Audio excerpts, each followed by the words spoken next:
పరమాత్మ ఆ తత్వాన్ని మూలం చేసి చెప్పారు మనకి. ఆ సామెత చెప్పగానే అన్నట్టు అంటే అదే ఆ భాష ఎట్లా వస్తుంది, మన జీవనంలో కలిసి ఉంటుంది. ఇప్పుడు అన్ని తిరిగి వచ్చి ఇంటి వెనకాల చచ్చాడంట, లేకపోతే చిన్న చిన్న పదాలే అవి ఎందుకు చెప్తున్నారు, అక్కడి నుంచి ఎందుకు చెప్తున్నారు, అట్లా మనకు చాలా దగ్గరగా ఆ పరమాత్మ తత్వాన్ని అనుభవ రూపంలో చూపించటం కోసం సామెత. పెద్దలు చెప్పారు అన్నారు.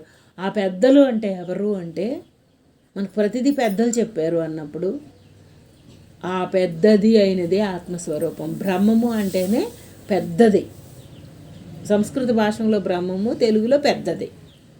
ఇప్పుడు ఆ పెద్దలు అన్నది ఎవరు, ఎక్కడి నుంచి వచ్చినట్టు, ఆత్మ నుంచే వచ్చినట్టు. అట్లా మనందరికీ ఆ జీవన భాషలోకి అర్థమవుతూ ఉంటే కానీ మనకు సరిపోదని అమ్మ ఎన్ని రకాలుగా చెప్పొచ్చినా ఆఖరికి జీవనంలో కలుపుకుని ఒక్క ముక్కలో చెప్తే మనకి ఆర్భాటంగా సభలు పెట్టుకుని లేకపోతే ఏదో ప్రదర్శించుకుని చెప్పుకున్నదైతే అక్కడ మూలం సారం ఒక్కటే ఉంటుంది, ఒక్క ముక్కే ఉంటుంది. ఇప్పుడు ఏమీ లేకపోయినా చెప్పుకున్న ఎవరి దగ్గరైనా ఒక్క ముక్కే ఉంటుంది. ఇప్పుడు ఒక త్యాగం దగ్గరికి వచ్చిన, ఒక సేవ దగ్గరికి వచ్చిన, ఒక సర్దుకుంటామే మనిషి మనస్తత్వంలో, అది చదువుకున్న వాళ్ళు చదువుకోలేని వాళ్ళు అనేది ఉంటుందా భావన. అసలు సంస్కారము అనేది ఎవరిదైనా సొంతం. సంస్కారవంతులు అంటారు, చదువుకున్న వాళ్ళు వేరు, సంస్కారవంతులు వేరు. చదువుకున్నోడికి ఆ తెలివి వరకే ఉంటుంది. సంస్కారం ఉన్నోడికి ఏముంటుంది, తనును తాను సమర్థించుకుంటా ఎదుటోడిని నొప్పించకుండా బతకటమే సంస్కారం అంటే. అందుకనే వాళ్ళ సంస్కారానికి దండం పెట్టచ్చు అంటాం మనం. ఎందుకు అక్కడ ఆ వినయము, ఆ నమ్రత, ఆ శ్రద్ధ, ఎదుటి వాళ్ళ గౌరవం, సంస్కారానికి అలాంటి ప్రాముఖ్యత ఉంది. సంస్కారం వల్ల ఏంటి ఉపయోగం అంటే ఎదుటోళ్ళ సంగతి వదిలేసినా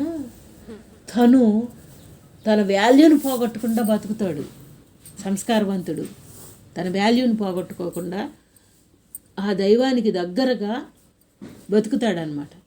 మానవుడు కోరుకునేదే అది, ఆ దగ్గరగా బతకటం, పరమాత్మకు దగ్గరగా బతకటం కోసం. అందుకనే సంస్కారానికి అంత పెద్ద పీఠం ఎందుకేసారయ్యా అంటే అది ఎప్పుడు అందరినీ ఒకే రకంగా చూడగలిగే శక్తి, నిన్ను ఎదుటి వాళ్ళని హాయిని చూపించే ఒక పవర్ అన్నమాట.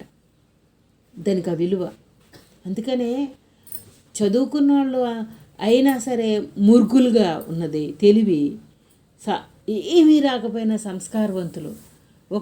ఒకరోజు ఆయన బాబు వచ్చి ఇది చెప్తా అట పల్లెటూర్లు తిరుగుతా మేము చాలా చోట్ల ఈ పంటల దగ్గర వీటి దగ్గర కోసం తిరిగేటప్పుడు వాళ్ళని చూస్తే ఏమి చదువురాలని అడవి జాతి వాళ్ళు అయినా అంటే, అడవి జాతి అయితే మట్టుకు శరీరపరంగా వాళ్ళకి అంటే జీవన విధానంలో లగ్జరీ లేదేమో కానీ మనిషి కదా ఆడు కూడా.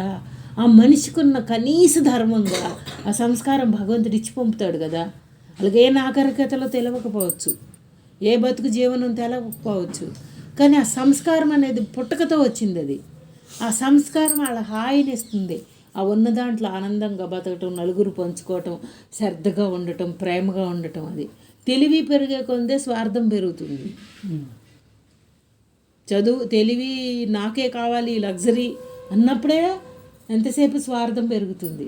మనకు కూడా చూడండి, మన నాగరికత పెరిగే కొంది ఇట్లా వచ్చింది పాశ్చాత్య దేశాల రూపంలో. అందుకనే మనకు ఆ సాంప్రదాయం పెరిగే కొంది ఎన్ని సరిపోవట్లేదు అనమాట లగ్జరీ లైఫ్కి మనకు. అందుకే ఈ రోజులు ఖర్చులు ఒక్క పిల్లల్ని కంటాము అని ఎందుకు అంటున్నారు. నలుగురు ఇదివరకు ఎంత హాయిగా బతికారంటే అక్కడ ఉన్న దాంట్లో బతకటంలోనే ఆనందం ఉంది, పంచుకోవడంలో ఆనందం ఉంది, ఎదుటి వాళ్ళకి పెట్టడంలో ఆనందం ఉంది. కానీ ఇక్కడ వీడికి అన్నీ నాకే కావాలనే స్వార్థం వచ్చేసరికి వాడికి అలివి కాటల్లా, ఎంత ఉన్నా అలివి కాటల్లా.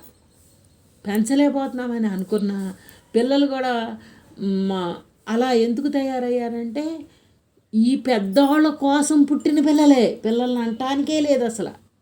వీళ్ళని ఎట్టాగా ఈ ఖాతాలు తీర్చాలి, ఈ వాసనలతో మనం అంతకుముందు ఆశపడినవన్నీ కూడా బిడ్డల రూపంలో ఇచ్చేది మనకు. అందుకనే అమ్మ స్తమానం దండం పెట్టి అమ్మ ఈ రోజుకి ఈ తరాలలో మనం దాటొచ్చామంటే యోగ్యులమమ్మా, యోగ్యులమమ్మా.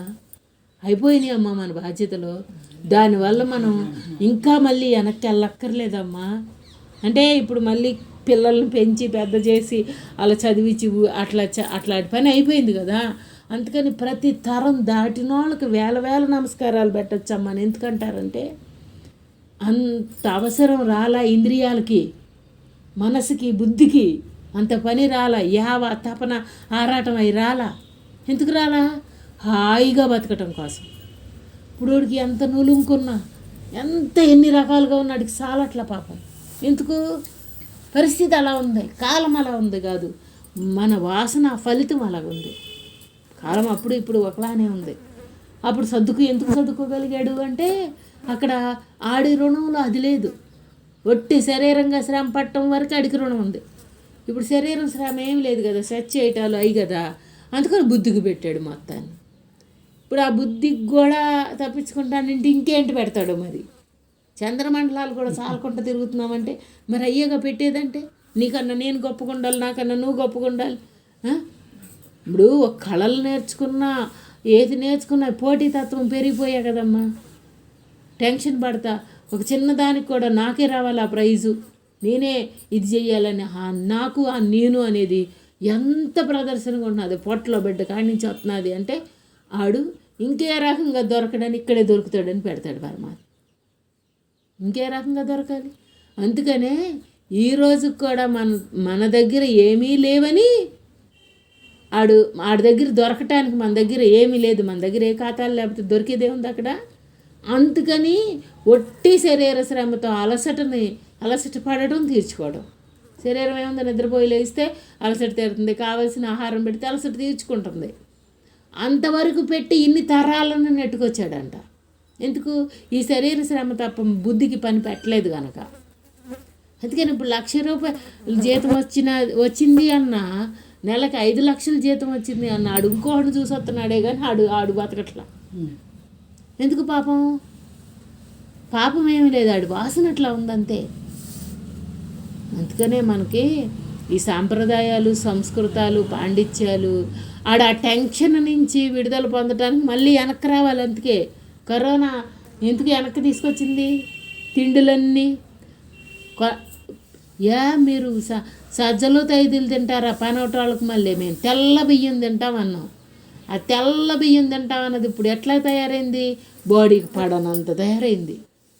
అప్పుడు తెల్ల బియ్యం గొప్ప అనుకున్నాం. మరి ఏంటి తింటే ఎర్రవి వండుతారు, నల్లవి వండుతారు వాళ్ళు.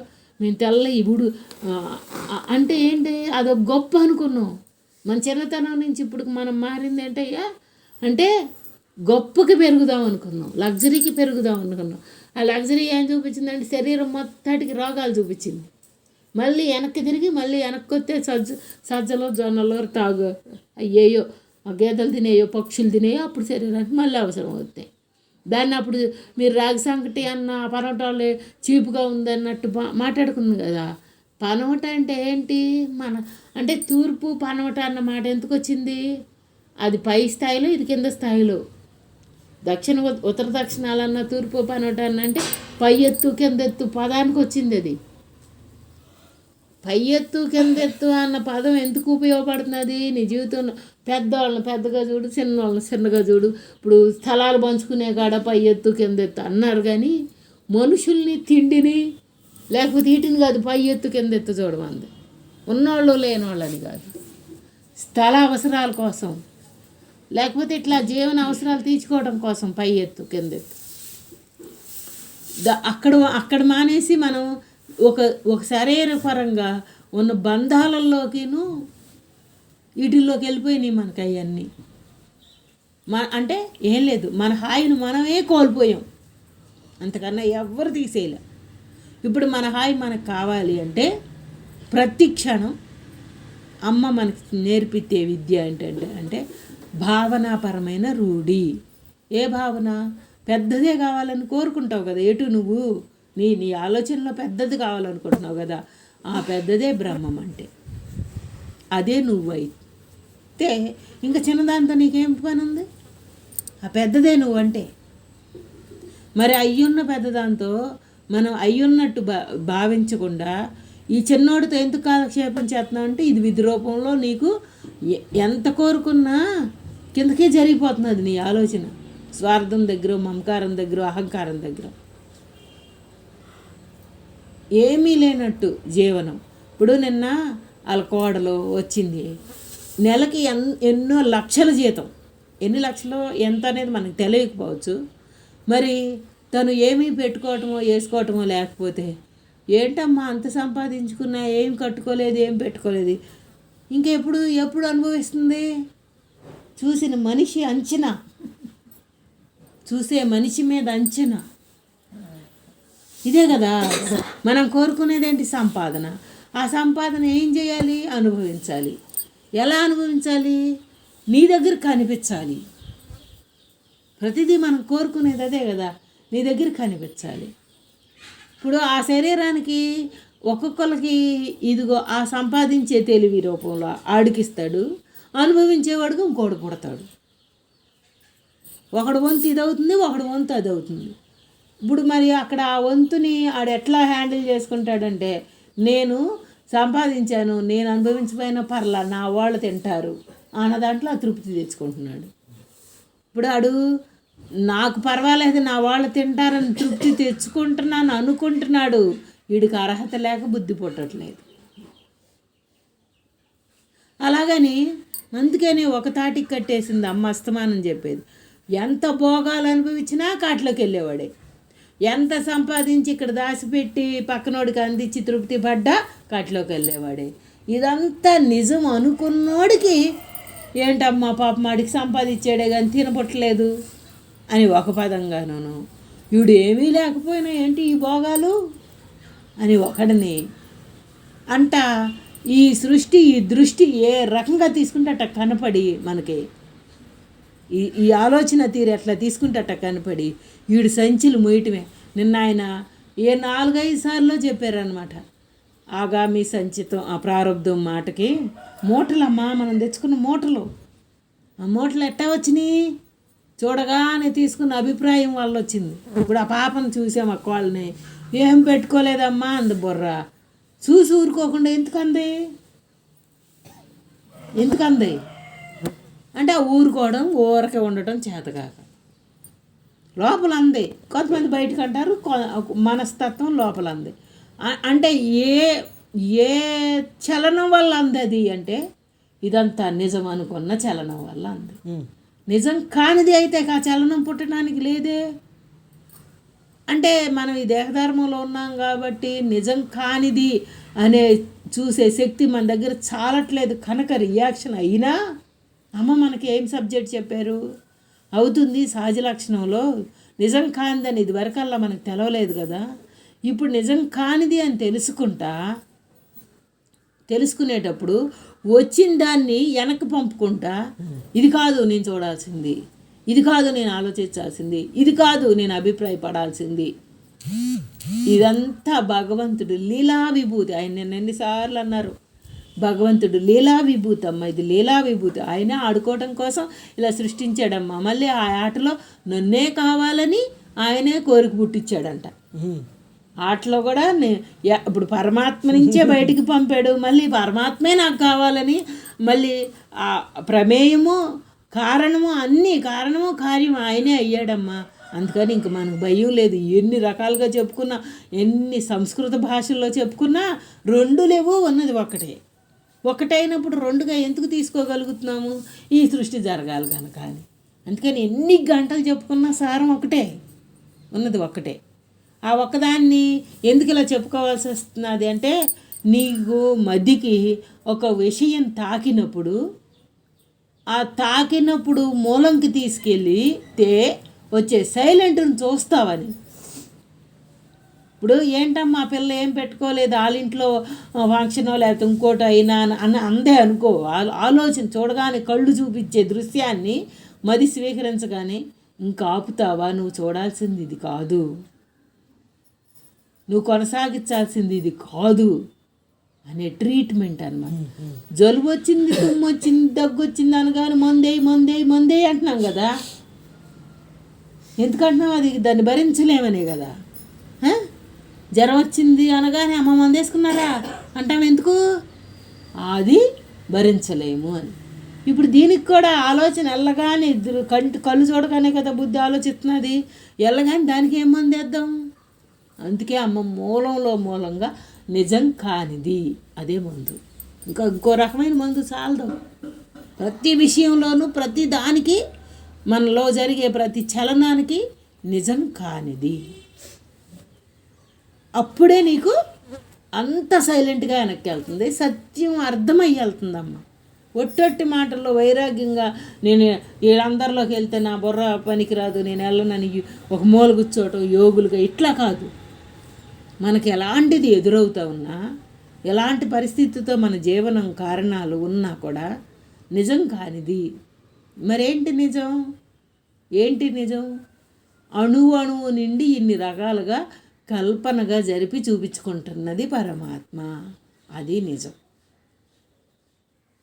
ఏది నిజం? ఆధారంగా ఉన్న పరమాత్మ నిజం, మార్పు చెందేది నిజం కాదు. ఈ రెండే అక్కడ. మరి ఆధారంగా ఉన్న పరమాత్మ నిజమైంది అని గ్రహించాలి అంటే అస్తమానం దీనికి ఇది నిజంగా ఉంది అని చెప్పాలి. మనం ఆధారం చూసే అంత శక్తి మన దగ్గర లేదు, మూలం చూసే అంత శక్తి లేక పైన జరిగే వాటితోటే కదా మన కాలక్షేపం చేసాము. అందుకని ఆ పైన జరిగే కాలక్షేపణలో సరిపోవట్లేదు. ఆ పైన కాలక్షేపంలో సరిపోనప్పుడు మనం మూలాన్ని చూద్దాం. ఆ మూలం దగ్గరికి వెళ్ళినప్పుడే సరైన సమాధానం వస్తుంది. ప్రతి విషయంలో సృష్టి యావత్తులో జరిగిన పురాణాలలో ఉన్న సర్వశక్తిని ఆండాళ్ళమ్మ 30 పాసురాల్లో చేర్చి పెట్టారు. ఎందుకు అంటే అన్ని చదివే అంత టైం లేదు, అంత తెలుసుకునే అంత శక్తి లేదు. ఏదైనా సరే ఎవరు చెప్పినా ఆ ఒక్క మొక్కలోకి సారాన్ని నిక్షిప్తం చేస్తానని పెట్టారమ్మ పెద్దల. ఇన్ని రకాలు మనం తెలుసుకునే శక్తి మన దగ్గర లేదని ఎవరి కాళ్ళు. ఇప్పుడు ఆదిశంకరాచార్యులు వచ్చి అద్వైతాన్ని చూపించాలి అన్న ఎన్ని రకాల విశిష్టాద్వై అన్నీ వచ్చినా ఎవరొచ్చినా ఈ మానవుడికి ఈ సృష్టిలో బతకటానికి తేలికగా చూపించాలి అనే పెట్టుకున్నారు. ఎవరి దోవలు వాళ్ళం, అన్ని దోవలు ఒక్క పరమాత్మ కోసమే. మరి అలాంటప్పుడు ఎవరి కాళ్ళు తేలిగ్గా బతకటం అన్నట్టు ఆఖరికి మనమే చూస్తున్నాం కదా. ఒక తండ్రి కోరుకునేది, ఒక తల్లి కోరుకునేది నా బిడ్డ కష్టపడకూడదనేగా. వీళ్ళందరికీ ఆధారభూతమైన ఆ సర్వాంతర్యమైన పరమాత్మ జీవరాశులన్నిటికీ ఆ తేలిక చూపించాలనేగా. కానీ చూపించాలి అన్నదే ఆ పరమాత్మ ఈడు అడ్డం పడుతున్నాడు. నీ సాయం వద్దులే నేనే చేసుకుంటాను అని. అందుకే ఆయన చూస్తూ ఉంటాడంట. అదే పదం వాడారు నిన్న. పరమాత్మ ఎప్పుడు మన కోసం 10 అడుగులు వేసి వస్తే అది వద్దు అనుకుంటున్నామంట మనం. అందుకే మళ్ళీ అవస్థలు పడి తర్వాత మళ్ళీ నువ్వే కావాలంటావంట. పడ్డాక అని తెలవదు కదా. అందుకనే మనకి పరమాత్మ ప్రతి అణువులో ఇటు నుంచి అటు తీసుకెళ్ళినా, అటు నుంచి ఇటు తీసుకెళ్ళినా పదాలు చేర్చుతున్నాడే కానీ మూలం ఒక్కటే. ఆ మూలంలోకి ఈ శరీరాన్ని రుణాలను బట్టి మనం ఎలా జరిపించబడుతున్నదో చూద్దాం. అందరం తాసులో కూర్చున్నాం, ఎవరి వెయిట్ వాళ్ళదే. ఆ వెయిట్ వల్ల నీకు ఉన్న స్థితిగతులు నీకు తెలియబడతాయి. మన జీవనం మారదు, అస్తమానం అమ్మ అనేది అదే. మన జీవనం మారదు, మన రాత మారదమ్మ. మళ్ళీ తీసుకునే అవగాహన మారుతుంది. సత్సంగం వల్ల అవగాహన మారుతుంది. అవగాహన వల్ల మనం ఖాళీ అవుతాం. మన పరిస్థితులు మారటానికి మనం తెచ్చుకున్న ఈ వాసనలు ఎవరికి అప్పచెబుదాం? ఈ కారణాలు ఎవరికి అప్పచెబుదాం? ఎవరు తీసుకునే ఆలోచన బట్టి అనుకుంటుంది. అందరం బతుకుతున్నాంగా. ఇప్పుడు ఇక్కడ నాకు ఒక పట్టుదల వచ్చింది, ఎవరికి నష్టం? నాకే నష్టం. ఒక మొండి వచ్చింది, నాకే నష్టం. ఒక చేతకాంతానం వచ్చింది, నాకే నష్టం. ఈ గుణ స్వభావాల్లో ఏ వస్తే అది శరీరానికి తనకే నష్టం. కానీ తనకు నష్టం అని తెలియక తను మొండే నాదే కరెక్టు, నేను ఎట్ట ఉంటా అంతే అంటాడు. ఉండు నేను చెప్తావు, నీకు అంతకన్నా అర్హత లేదు. నేను ఇట్లా ఉన్నానని కూడా అనుకోడమ్మా. అనుకుంటే ఉండడు అసలు. ఆ గుణం అక్కడ ఉండదు.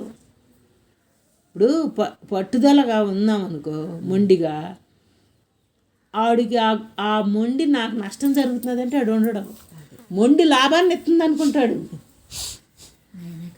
నేనే కరెక్ట్ అని, అందుకే ఆడు అట్లా ఉంటాడు. అందుకనే ఇక్కడ ఎట్టా వంచాలో ఆ పరమాత్మకే తెలుసు అని మూలంకి వెళ్ళినోడికే అది అర్థమవుతుంది. లేకపోతే ఇదే కరెక్ట్ అదే కరెక్ట్ అదే కరెక్ట్ అనుకుంటా కూర్చుంటాడు ఆడే. నేను మొండిపోయిన మూలాన్ని సాధించుకున్నాను అంటాడు. ఆఖరికి ఎంతవరకు సాధించుకుంటాడు? నీకు అర్హత ఉంటే సాధించుకుంటాడు. తను చేసుకున్న పని వల్ల తనకే లాభం తనకే నష్టం అని అడిగి తెలిసేంతవరకు పరమాత్మ ఆట ఆడిస్తూనే ఉంటాడు. అందుకే అమ్మ మనం పెద్దవాళ్ళం అవ్వాలి, మన చుట్టూరు ఉన్న పరిస్థితులు చిన్నవి అవ్వాలి.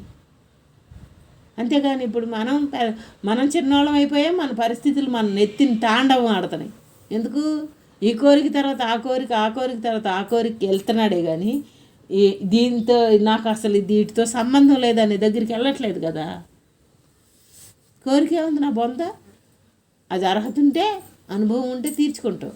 తీరింది ఏమన్నా నిలబడిందా? అణువణువు నిండిన పరమాత్మ స్వతంత్రుడు. ఆ స్వతంత్రత్వం నీ హృదయానికి రావాలి అంటే, ఆ విశాలత్వం ఆ అనంతం రావాలంటే ఈ దేహం నేననే పరిధి నిన్ను బందీ చేయకూడదు.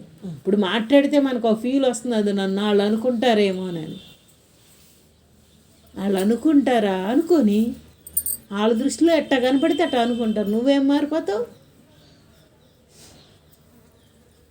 మరి అందరం ఒకే చేతలు చేయట్లేదు కదా, ఒకేలా జీవించట్లేదు కదా.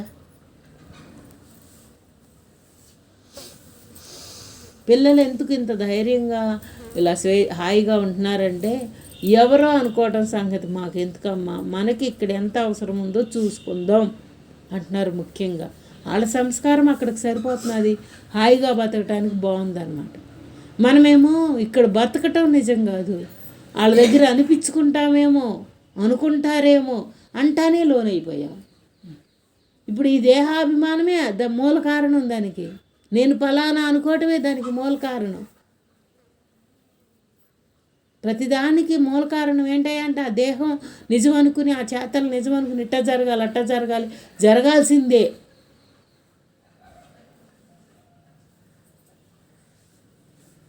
రుణాలను బట్టి జరుగుతున్నాయని మూలంకి వెళ్ళలేడు కదా. ఒకళ్ళ గురించి మాట్లాడటం కాదు, మనకే అర్హత ఉంది, మనకే ప్రాప్తాలు ఉన్నాయి, మనం చూసుకుందాం.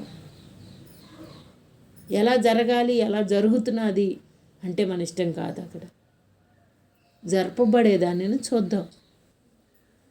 అణువణువు నిండి ఉన్నదాన్ని, ఆ జరపబడే పరమాత్మని ఇంకా ఇంకా మన లోపల ఆ లోతుల్లోకి తీసుకెళ్ళి అనుభవించమని అస్తమానం వేడుకుంటా. ఎందుకు అమ్మ అస్తమానం ఆ సత్సంగులు అంత నవ్వు ఎందుకు వస్తున్నది? అసలు అటు నవ్వు మామూలుగా నవ్వగలడా ఒక మనిషి?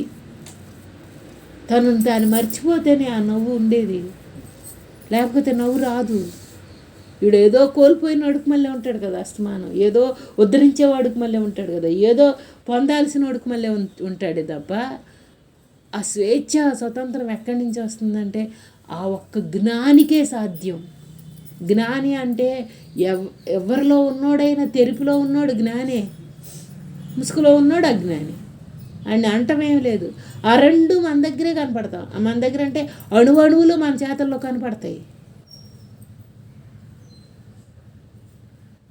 అందుకని ఇంకా ఇంకా మనందరినీ ఆ స్వేచ్ఛగా, అంటే స్వేచ్ఛ అంటే ఏదో ఎవరో విచ్చలవిడిగా తిరగటం కాదు, మనసు బందీలో నుంచి స్వేచ్ఛ, ఇక్కడ ఈ ఫలానాలో నుంచి స్వేచ్ఛ, ఈ దేహం నిజం అనుకున్న దాంట్లో నుంచి స్వేచ్ఛ, ఈ అంతరంగంలో పడి నలిపేస్తున్నది.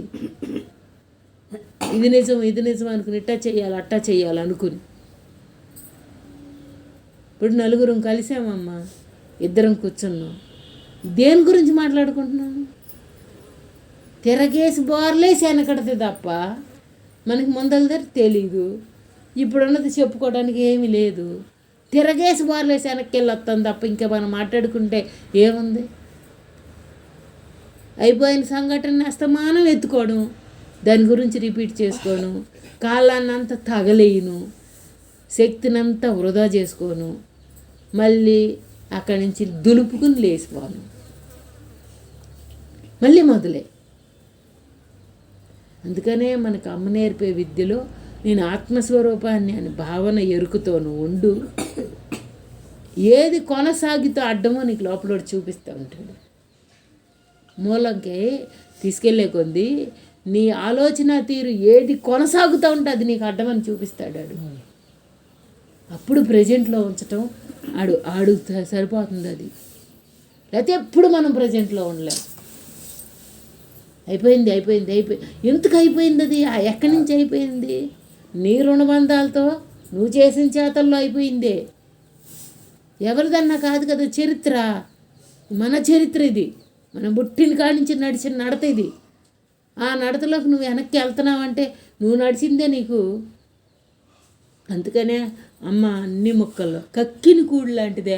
మళ్ళీ వెనక్కి తిరిగి ఆలోచించావంటే ఆ కక్కింది నువ్వు తింటున్నావు అనుకో, అది ఎంత అసహ్యంగా ఉంటుంది. మరి ఆ అసహ్యాన్ని మరి ఎట్లా మనం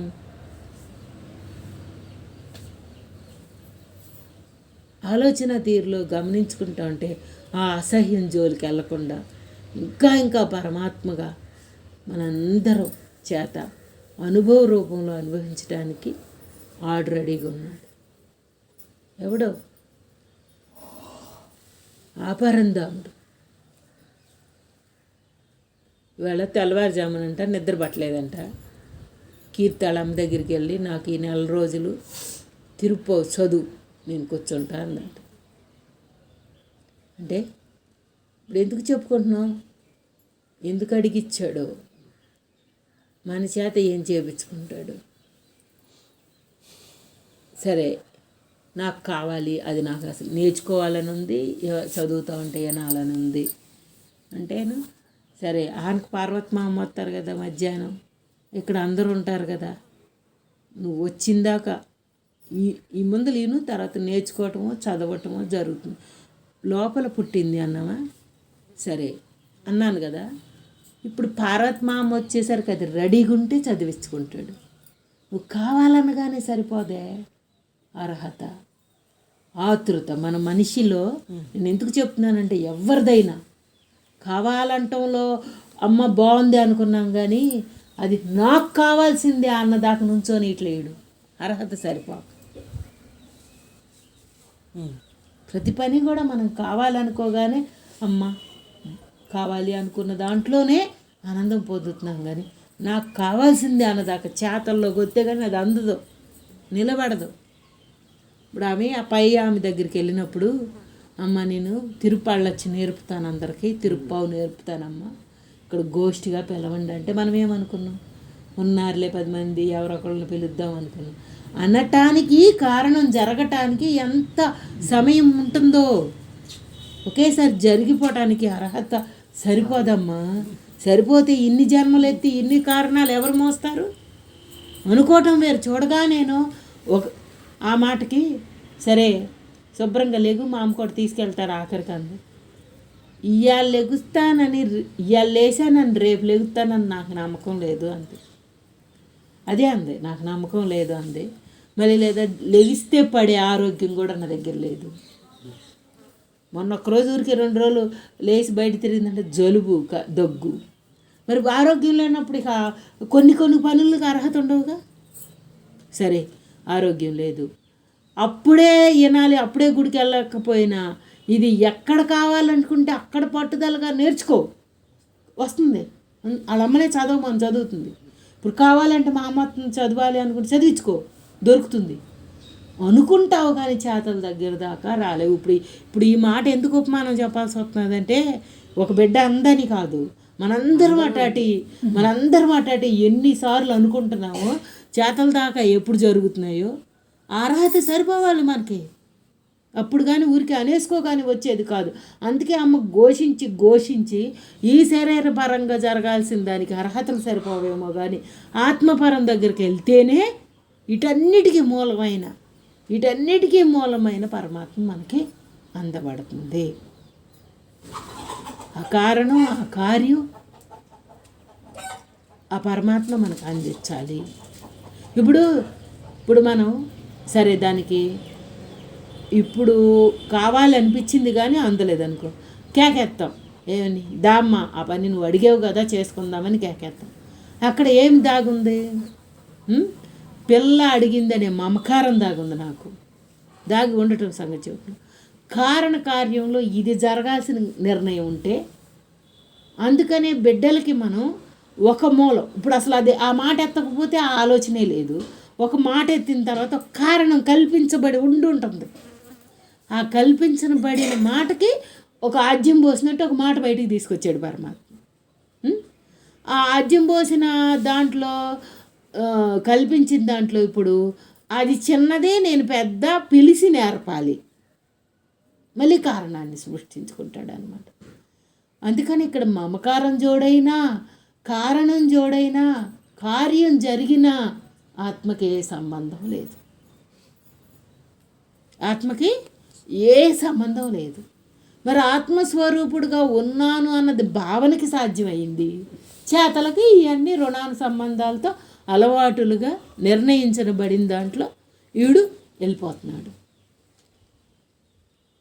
అందుకే అక్కడ పుస్తకాలు తెస్తాను, అక్కడ ఇప్పుడు అందరికీ లేకుండా లేవు, అక్కడ ఉన్నాయి కదా పుస్తకాలు తెస్తాను, మధ్యాహ్నం ఈ 4 రోజులు నేను ఉంటాను, నాకు చదివించి చిన్నమ్మ నాకు కావాలి అంది. నేను చదివించేది ఏముంది? అప్పుడు అదే కావాలి అన్న దాంట్లో మళ్ళీ అర్హతకి సరిపోయే అంత ఇంకా పట్టుదల ఉంటే ఇంకా బాగా జరుగుతుంది. ప్రతి పనిలో నాకు కావాలి అని అడిగి ఎందుకు ఊరుకుంటున్నాడంటే ఆ రుచి పొందలా, కావాల్సిన దాంట్లో అనిపించినంత అనుభవించే రుచి పొందలా, అందుకు నెగ్లెక్ట్ చేస్తున్నాడు. మళ్ళీ సమయం వచ్చే వరకు ఆగాల్సి వస్తున్నది. అమ్మ అందుకని అనగానే చేసేయండి, అప్పుడు నువ్వు ఆ రుచి పొందుతావు, వదలలేవు. ఇదేమో అనుకోవటం ఒకసారి అయితే, చేయటం అయితే జన్మలు పడుతున్నాయి. అందుకని ఆడికి ఆ రుచి సరిపడలా. అనగానే చేసేసిన దానికి ఆ రుచిలో కాడు ఉండిపోతాడు. అందుకే మనకు పని కూడా గుర్తు రాగానే పని చేస్తుంటే అయిపోయినట్టే కదా. మనకి ఎంత దూరం జరుగుతున్నదంటే అంత దూరం జరుపుకుంటున్నామంటే మనం ఇంకా పెంచుకుంటున్నాం మన కాలాన్ని. అంటే మీకు ఈ బందీ అవటమే కానీ విడుదల తెలవట్లా. అనగానే కనుక జరిగితే ఆ రుచి పొందుతావు. ఆ రుచిలో నువ్వు ఖాళీ అయిపోతావు. ఎందుకు అడిగిందమ్మా మన మనసు? ఎందుకు అడిగింది చెప్పు? దాంట్లో ఒక ప్రాముఖ్యత ఉందని అడిగిందా, ఒట్టిదాన్ని అడిగిందా? ఒక రుచిని చూసింది జన్మల నుంచి, ఇప్పుడు సరిపోట్లా. అందుకని మధ్యలో నుంచి ఒక కల్పన పుడతాడు. ఇది మా అమ్మకి ఇష్టం, మా మామకి ఇష్టం, మా నాన్నకి ఇష్టం. ఎందుకు పెడతాడు అనుకున్న కల్పన? ఆ రుణం అట్ట పదాలతో చేరితే కానీ తీరట్లా. వీళ్ళకిష్టం వాళ్ళకిష్టం అంటే కానీ తీరట్లా. అందుకు నీలోంచి ఆ రుణాన్ని ఆ కల్పన రూపంలో తెప్పించి పని రూపంలోకి తెచ్చిందాక వదలటం. అందుకే అమ్మ ఏమే మీరు పోతా కాదు ఉంటా కూడా ఎవరికి ఈ పని మీరు చేయండి అని అప్పచెప్పొద్దు. మొక్కులో లేకపోతే ఏమైనా మన సాంప్రదాయాలు ఏవి కూడా, ఎందుకంటే నీ వరకు చేసుకో. నా వాళ్ళు కూడా చేస్తారు అని పెట్టుకోవటం ఆశ అంత దండగ రెండోది లేదు. అది ఇక నిన్ను చంపట్లా, అది చావట్లా. వాడికి ఇష్టమై చేస్తే పర్వాలేదు కానీ మళ్ళీ ఆడికి రుద్దటం కాదు. ఆ రుద్దటం ఏమవుతున్నదంటే రెండుటిని కలుపుతున్నది, కారణాన్ని పెంచుతున్నది. నేను నా వాళ్ళు అంట మొదలవుతుంది. ఆ పరంపర పెరిగే కొంది జన్మల పరంపర వదలదు. ఆ మాటకే వాళ్ళకంటే వాళ్ళ ఊరిలో శివాలయంలో వాళ్ళ తాతల దగ్గర నుంచి ఉందంట. అంటే శివరాత్రి నాడు ఊరాంతి భోజనాలు పెట్టి ఆ కళ్యాణం జరిపించటం. అమ్మ ఒకరోజు చెప్పారు అన్నమాట. సరే వాళ్ళ తాతలు వాళ్ళ తండ్రులు అక్కడే ఉన్నారు కాబట్టి ఆ సాంప్రదాయ సిద్ధంగా జరుగుతున్నది. వచ్చింది తన బిడ్డ అక్కడ లేనప్పుడు ప్రతి సంవత్సరం బిడ్డను రమ్మని అట్లా జరిపించాలంటే తర్వాత కొనసాగేది మనకు ఎంతవరకు సరిపోదు కదా. అలాంటి దాన్ని కూడా మామూలుగా అయితే ఇలాంటి దాన్ని ఎట్టగమ్మ వదులుకోవటం, బిడ్డలకు అందించాలి అంటుంది కదా మామూలుగా మన కుటుంబ ధర్మం అంట. ఆ బిడ్డకి ఆడిష్టపూర్వకంగా మనం చేసి వదిలేస్తే నాకు మా నాన్నది కావాలనుకోవాలి తప్ప నువ్వు చేయాల్సిందే అంటే అక్కడ బందీ చేయటమే. అర్హతలు సరిపోతే అసలు ఇదంతా కారణకార్యం మూలంకి వెళ్తే ఆడుగు రుణం ఉంటే ఆడే వచ్చి అడుగుతాడు. రుణం లేకపోతే ఆడు నువ్వు ఎంత పాకులాడినా అక్కడికి రాడు. సరే అక్కడికి రాడంటే ఆడు ఏమన్నా జన్మ ఆగిపోయిందా? ఆడికి ఇంకో దాంట్లోకి మొదలు, ఇంకో దగ్గర ఇష్టం. ఒకేసారి చేస్తే అందరు తన్నుకు గుద్దుకుంటామని పరమాత్మ ఇక్కడ ఒకసారి ఆపేను, ఇంకోసారి మొదలు పెట్టను. ఆడేగా సర్వాంతరయామి, ఎవరి దగ్గరైనా సర్వాంతరయామి ఆడే కదా. లక్ష్మీ తల్లి ఉందంటే ఇన్ని దేశాలు, ఇన్ని ప్రాంతాలు బతకటానికి ఉపయోగపడుతున్నది. అంతే కదా. నీ దగ్గర ఒక వస్తువు ఉండను, నా దగ్గర రూపాయి ఉండను, నీ అవసరం తీర్చను, రూపాయి ఇటు మారను. అంతే కదా. మార్పు చెందిపోయే ఈ జీవనానికి ఆధారభూతంగా ఆ రూపాయి ఉపయోగపడుతున్నది. అది నిజమా? అనుకున్నాం నిజమని. ఎక్కడో వైద్యం పనికొచ్చిందంటే అడుగు రుణం అక్కడ, ఎక్కడ రుణం ఉంటే అక్కడ. అందుకే అమ్మస్తమానం మూలంకి వెళ్ళండి, మూలంకి వెళ్ళండి. ఆ మూలంలోనే నీకు ఉపయోగపడుతుంది. అందుకనే ఆండాళ్ళమ్మ తల్లే మనం వెళ్ళలేదు, మన దగ్గరికి వస్తానందే తిరుపతి చదవమని పొద్దున్న చెప్పింది. కీర్తి ఇంటే మనకెందుకు, ఈయన పోతే మనకి. అది కాదు అసలు ఆ అమ్మ. ఇప్పుడు అమ్మ దాంట్లో చూడమ్మ తెల్లారేటప్పుడు ఎట్లా పెడుతున్నారు అన్న ఆ పాసురం, ఏ రోజు పాసురం అంత ఇదిగా నిజంగా భగవంతుడు తెచ్చాడంటే ఎంత